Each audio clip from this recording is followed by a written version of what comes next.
corta carrera, pues, o modesta carrera de escritor, uno se ha visto siempre obligado, por lo menos en mi caso, a explicarle a extranjeros lo que somos o los equívocos que pueden plantear un modismo, o sea, cualquiera le ha pasado, porque le explica a un español que ciertas palabras tienen un sentido equívoco aquí o lo que fuere. Y por alguna razón arbitraria, inexplicable, como todo tema que a uno le interesa, a mí me interesaron siempre, como lector, los modos en que autores del otro lado nos veían. No precisamente los que nos veían con buenos ojos, por cierto. Me interesaban los que no tenían un mayor interés en nosotros, pues, como seres humanos, como lo que fuere, ¿no? Y hay un tópico que es el de Octavio Paz, cuando dice que hay que leer a Malcolm Lowry para poder acercarse a la posibilidad de describir México, sus paisajes. Lo propio ha dicho en otros registros García Márquez de Hemingway, o sea, la mirada de Hemingway sobre el trópico, sobre su ciudad, sobre cómo es el amanecer en La Habana, cerca del puerto. Para él le enseñó muchas cosas.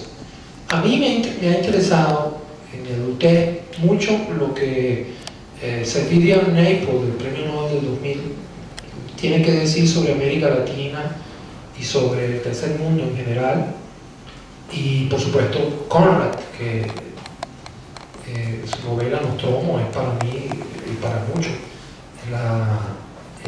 el epítome de la visión que puede tener un europeo desinteresado por el comienzo de una república hispanoamericana que tiene un proyecto liberal y así.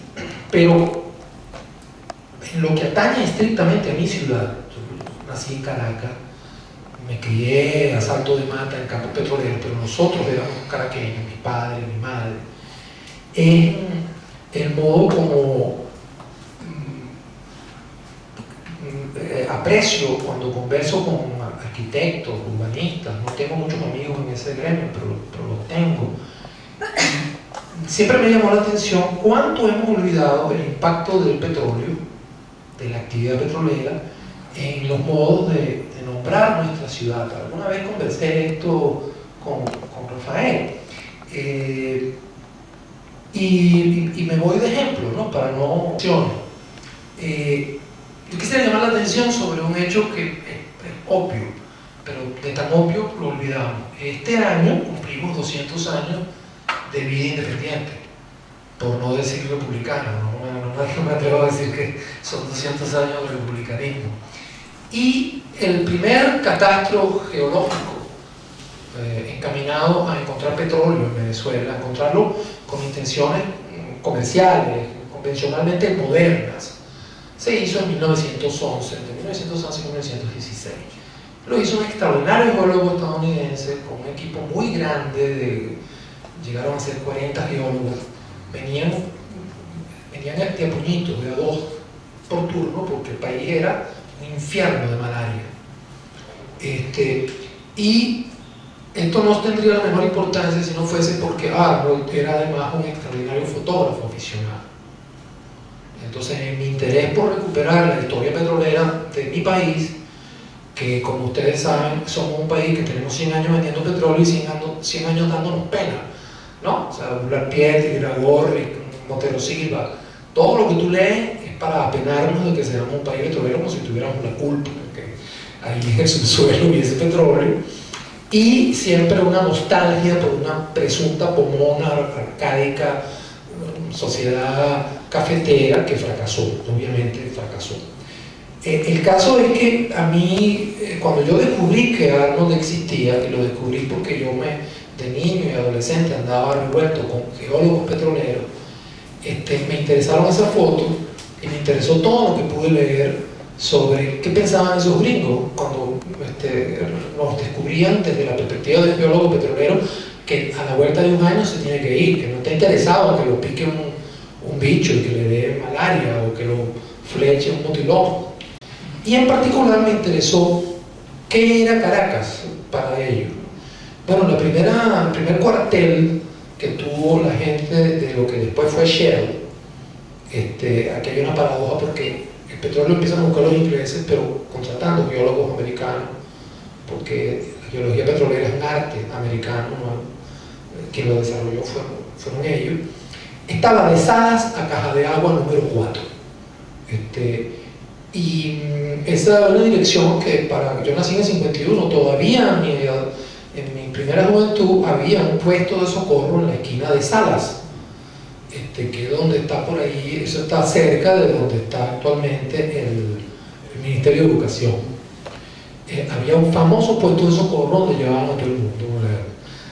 Entonces no habían tiros, sino puñaladas y trompadas. Entonces a mí, cuando yo supe leyendo los libros de Arnold, supe dos cosas. No solamente que la casa donde se alojaba el jefe de esta misión geológica, que no era clandestina, pero que era muy discreta, estaba de Salas a Caja de Agua número 4, y cuando vi las fotos de cómo era la casa, ¿no?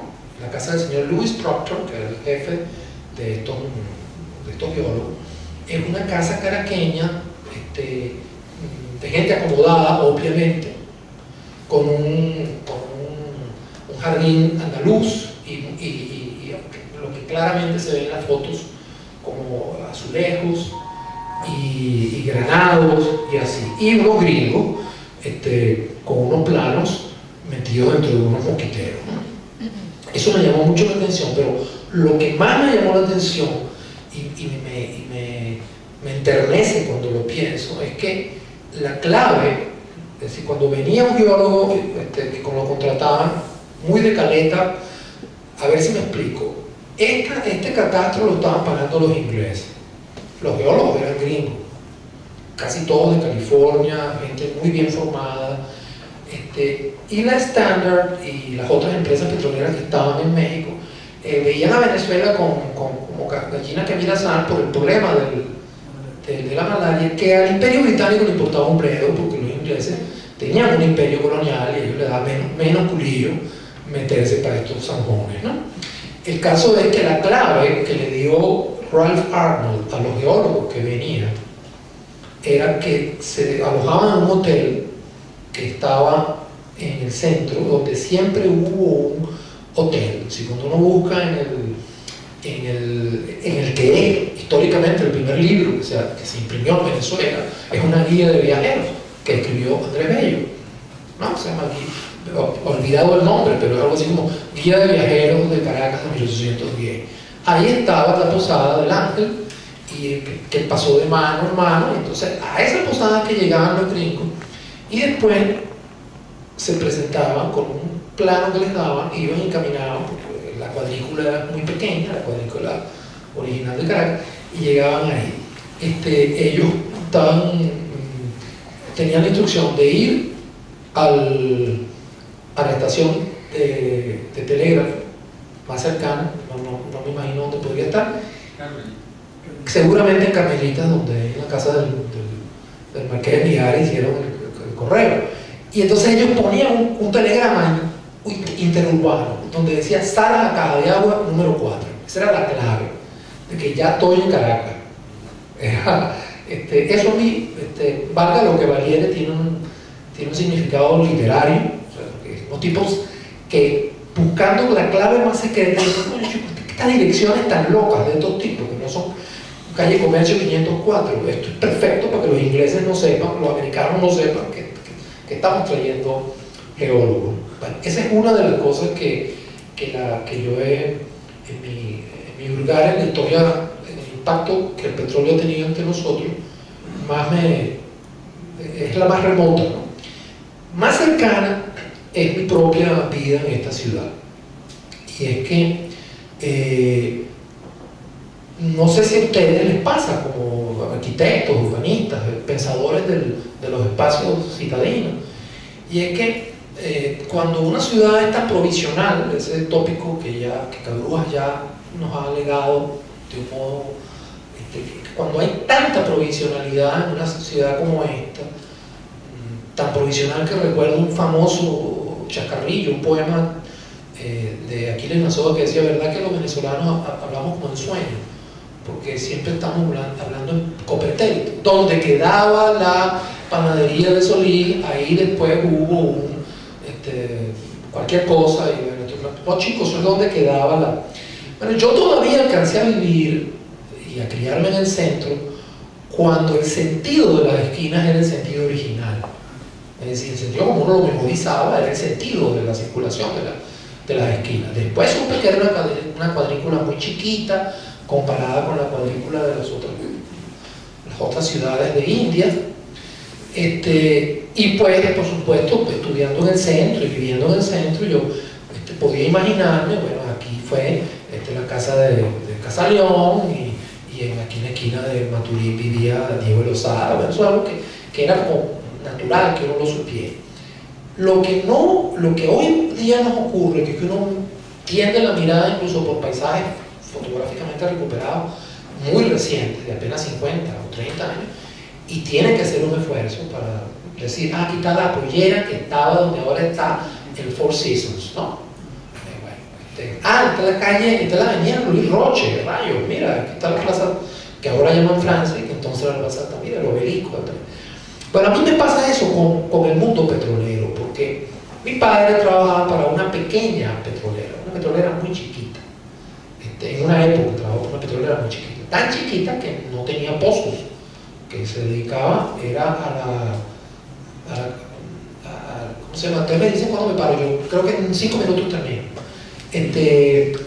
Me acuerdo que cuando yo ando por Candelaria, ese sitio, esa zona tan envilecida hoy día, yo estoy consciente de que para muchísima gente de mi generación y anteriores y posteriores, es el distrito de la inmigración española de los 50. Yo llegué a ver los bares, los mostradores de zinc galvanizado, que facilitan su limpieza con un manguerazo. No era el distrito bohemio donde se iba a comer, donde se iba de tapas, era donde comían los españoles que trabajaban en Venezuela en el PUB. Pero era también el distrito de los gringos, y eso es lo que yo quisiera poner de bulto aquí.